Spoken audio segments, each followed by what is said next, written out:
Welcome back to என் டு என் காஸ். இன்னைக்கு நம்ம எங்க வந்திருக்கோம்னா ஆவடி வந்திருக்கோம். டொயோட்டா ஹைலைக்ஸ் வந்துட்டு ஒரு ஈவெண்ட் கண்டக்ட் பண்றாங்க. நம்ம ஆஃப் ரோட் பண்ணலாம்னு சொல்லிட்டு வந்திருக்கோம்.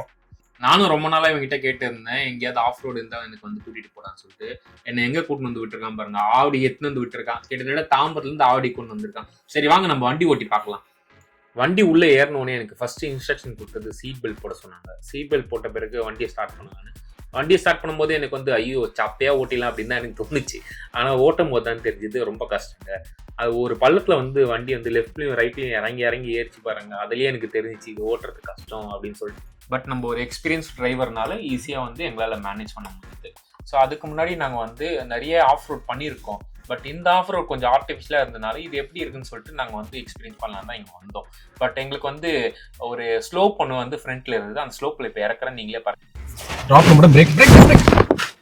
இப்போ பார்த்தீங்கன்னா உங்களுக்கு நல்லாவே தெரியும், நான் அந்த இடத்துல வந்து பிரேக் பிடிக்காம ஆக்சிலேட்டர் வந்து கொஞ்சம் அதிகமாக இருக்கேன். ஸோ இந்த தப்பை நீங்கள் பண்ணாதீங்க. கண்டிப்பாக வந்து இந்த மாதிரி ஒரு தப்பு பண்ணீங்கன்னா என்ன நடக்குன்னா வண்டி வந்து போய் சொருவிடும், அதாவது குத்தி கவுந்திடும். இந்த மாதிரி பள்ளத்தில் நம்ம வந்து ஸோ வண்டியோட போக்குவரத்துலேயே நீங்கள் வித்துடணும். ஸோ அதாவது பார்த்தீங்கன்னா வந்து நீங்கள் பிரேக் மட்டும்தான் வந்து ஹேண்டில் பண்ணுற மாதிரி இருக்கும். இந்த இடத்துல வந்து நீங்கள் ஆக்சிலேட்டர் கொடுக்கக்கூடாது. அப்படி ஆக்சிலேட்டர் மீறி குத்திங்கன்னா கண்டிப்பாக வந்து வண்டி கவர்றதுக்கு நிறைய வாய்ப்புகள் இருக்குது. இதுக்கப்புறம் நம்ம வந்து அடுத்த வந்து ஒரு மேடு மாதிரி ஒன்று வருது. ஸோ அந்த மேட்டில் நம்ம வந்து எப்படி ஏற்றுறோம்னு சொல்லிட்டு பாருங்கள். இதில் ஏற்றும் போது உங்களுக்கு ஒரு டிப்ஸ் தரேன். என்னன்னா நீங்கள் வந்து ஸ்டேரிங் வந்து ஸ்ட்ரெயிட்டாக வச்சு ஏற்றுங்க. இல்லைனா வந்து லெஃப்ட் ரைட்டு உங்களுக்கு எதுவுமே தெரியும், வானம் மட்டும்தான் தெரியும். அதே போல் நம்ம இறங்கும் போதும் கரெக்டாக வந்து இறங்கணும்.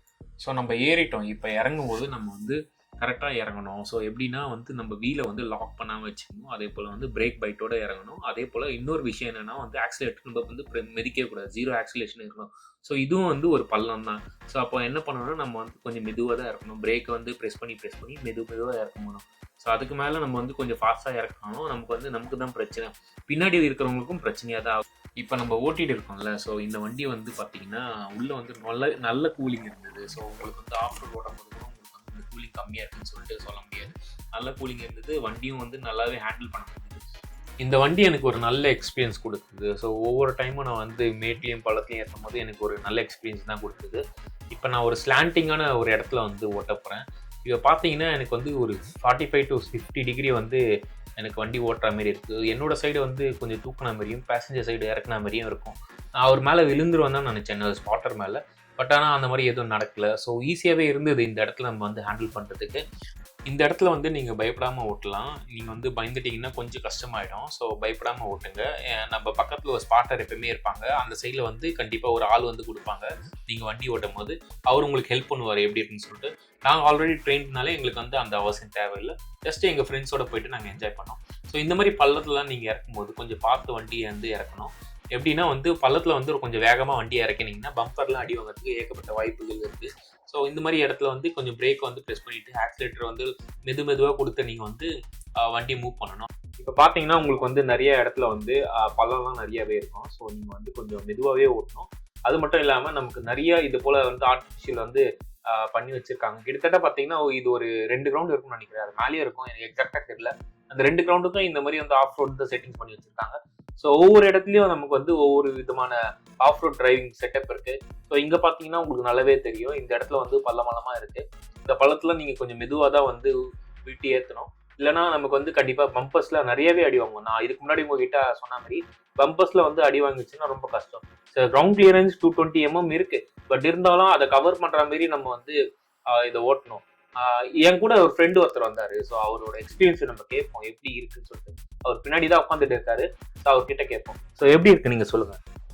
வண்டியை பற்றி சொல்லணும்னா உள்ளே உட்காரும்போது கொஞ்சம் த்ரில்லிங்காக தான் இருந்தது. அந்த நீர்லலாம் ஏறும்போது ஒன்றுமே தெரில. சொன்ன மாதிரி வெறும் வானம் தென்னை மரம் தான் தெரிஞ்சது. உங்கள் தாத்தாலாம் தெரிஞ்சிருப்பாரு. தாத்தாலாம் தெரிஞ்சார். ஒரு சைடு வந்துட்டு போனார். இவன் கரெக்டாக இறக்கிடுவானா இல்லையானே எனக்கு வந்து ஒரு டவுட்டாக இருந்தது. பட் ஆனால் காட்ஸ் கிரேஸ் எல்லாமே நல்லா போகுது.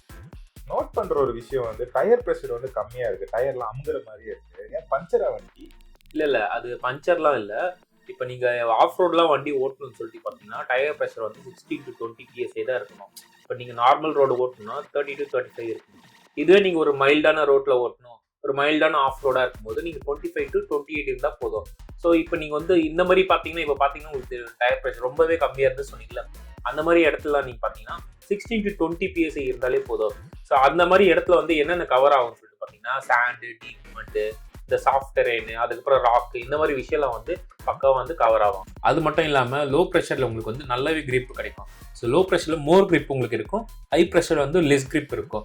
Better speed and fuel economy வந்து ஹை ப்ரெஷரில் உங்களுக்கு கிடைக்கும். பட் ஆனால் லோ ப்ரெஷரில் அப்படி கிடையாது. ஏன்னா நீங்கள் ஆஃப் ரோட் ஓட போகிறீங்க. ஸோ அப்போ வந்து 16 to 20 இருந்தாலே போதும். இப்போ பார்த்தீங்கன்னா நீங்கள் வந்து ஒரு ராக் ரோட்டில் ஓட்டுறீங்க, ஃபுல்லாகவே கல்லுக்கெல்லாம் இருக்குது.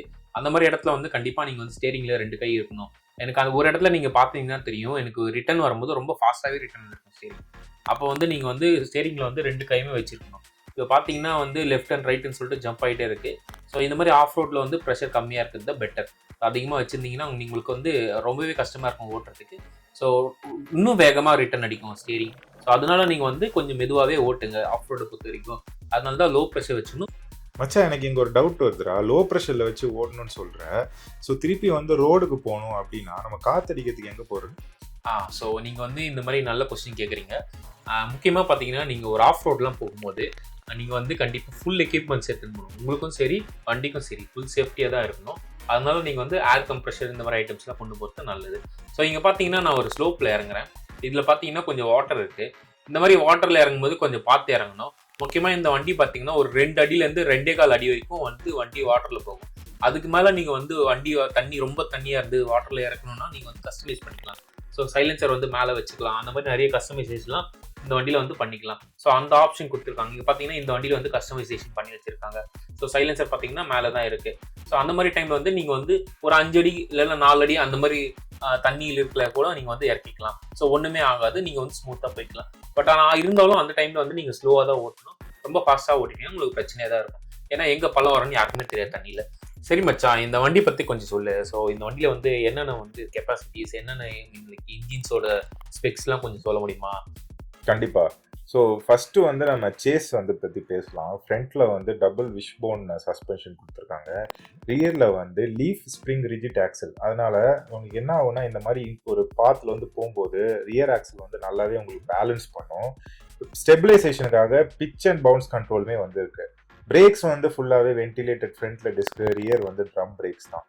ஸோ பவர் வந்து பார்த்தீங்கன்னா ஃபுல்லாகவே டீசல் இன்ஜின் தான், 4 வீல் டிரைவ் இன்ஜினு. கிட்டத்தட்ட ஒரு 420 நியூட்டன் மீட்டர்ஸ் ஆஃப் டார்க் வந்து ப்ரொடியூஸ் பண்ணுது. பேலோட் கெப்பாசிட்டி வந்து பார்த்தீங்கன்னா 470 kg. அதாவது பின்னாடி வந்து உங்களுக்கு ஸ்பேஸ் இருக்கு இல்லைங்களா, அந்த இடத்துல 470 kg வரைக்குமே இதில் லோட் பண்ணலாம். ஆமாம் மச்சான், இதில் வண்டியில் டவுன் ஹில் அசிஸ்ட் கண்ட்ரோலுமே இருக்குது. இப்போ வந்து ஒரு டீப்பான ஸ்லோப்பில் நீ போயிட்டு இருக்க, வண்டி வந்து ஆக்சுவலாக கண்ட்ரோல் ஆச்சு அதுவாகவே? ஆக்சுவலாக கண்ட்ரோல் ஆச்சு. பட் நம்மளோட சேஃப்டிக்கு கண்டிப்பாக பிரேக்கில் வந்து கால் வச்சுருக்கணும். பட் எப்பயுமே எலக்ட்ரானிக் வந்து நம்ம முடியாது. ஸோ எப்பயுமே நீங்கள் வந்து நீங்களும் மேனுவலாக வந்து இந்த விஷயத்தில் வந்து கொஞ்சம் ஃபோக்கஸாக இருக்கணும். இங்கே பார்த்தீங்கன்னா நான் இப்போ இறக்கும் போது அதே மாதிரி தான் முன்ன சொன்ன மாதிரி தான். இங்கே நிறைய ஸ்லோப்ஸ் வந்து இருக்குது, நிறைய பள்ளமும் இருக்குது. ஸோ மெதுவாக தான் நம்ம இறக்கணும். பின்னாடி பம்பரும் அடி வாங்கக்கூடாது, முன்னாடி பம்பரும் அடி வாங்கக்கூடாது. இங்கே உங்களுக்கு இன்னொரு டிப்ஸ் தரேன். என்னன்னா, இந்த மாதிரி நான் வந்து மேட்லேருந்து பள்ளத்தில் இறங்குறேன்ல, அந்த டைமில் வந்து நீங்கள் வந்து வேகமாக இறங்கிடக்கூடாது. சப்போஸ் உங்களையே அறியாமல் வேகமாக நீங்கள் வந்து இறங்கிட்டீங்கன்னா அப்போ பிரேக் சடனாகவும் மெரிச்சிடக்கூடாது. அப்படி சடனாக மெரிச்சிட்டிங்கன்னா என்ன நடக்கும்னா, வீல் லாக் ஆகி ஆட்டோமேட்டிக்காக சறுக்கிட்டு வந்து பள்ளத்தில் இறங்குற மாதிரி இருக்கும். ஸோ அந்த டைமில் நீங்கள் என்ன பண்ணணும்னா, நீங்கள் வந்து பிரேக் வந்து சடனாக அமுக்காமல் நீங்கள் கொஞ்சம் கொஞ்சமாக பிரேக் வந்து ப்ரெஸ் பண்ணி ரிலீஸ் பண்ணிங்கனாலே போதும். ஸோ அந்த மாதிரி இருக்கும்போது உங்களுக்கு கண்ட்ரோல்டாக வந்து இறக்கிறதுக்கு நிறைய வந்து சான்சஸ் இருக்கும். கண்ட்ரோல் பற்றி சொல்கிறல மச்சி, இது எப்படி வந்து 4 வீல் 2 வீல் இதெல்லாம் எப்படி மாற்றுறது? ஓகே, இது ஒரு நல்ல கேள்வி தான். ஆக்சுவலாக நீங்கள் வந்து வண்டி ஓட்டும் போது உங்களுக்கு பார்த்தீங்கன்னா தெரியும், ஃப்ரண்ட்டில் வந்து ஒரு நாப் இருக்கும். அந்த நாப்பில் வந்து H2, H4, L4ன்னு சொல்லிட்டு 3 மோடு இருக்குது. ஸோ H2னா உங்களுக்கு என்னன்னு சொல்லிட்டு நான் சொல்கிறேன். H2னா ஒன்றும் இல்லை, 2 வீல் டிரைவ். இப்போ நார்மலாக நீங்கள் ஒரு ரோட்டில் ஓட்டுறீங்கன்னா அந்த ரோட்டில் வந்து நீங்கள் H2 மோடு வச்சு ஓட்டலாம்.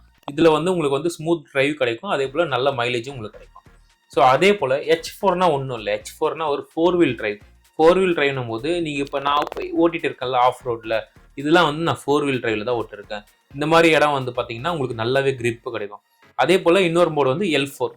இதுவும் ஒரு 4 வீல் டிரைவ் தான், லோ கியர், மேக்ஸிமம் பவர் இருக்கும், ஆனால் ஸ்பீடு வந்து கொஞ்சம் கம்மியாக இருக்கும். இன்ஃபர்டெயின்மெண்ட் சிஸ்டம் உள்ள இருக்கிற ஃபியூச்சர்ஸ் எல்லாம் எக்ஸ்பிளைன் பண்ணுற அளவுக்கு எதுவுமே இல்லை இந்த காரில்.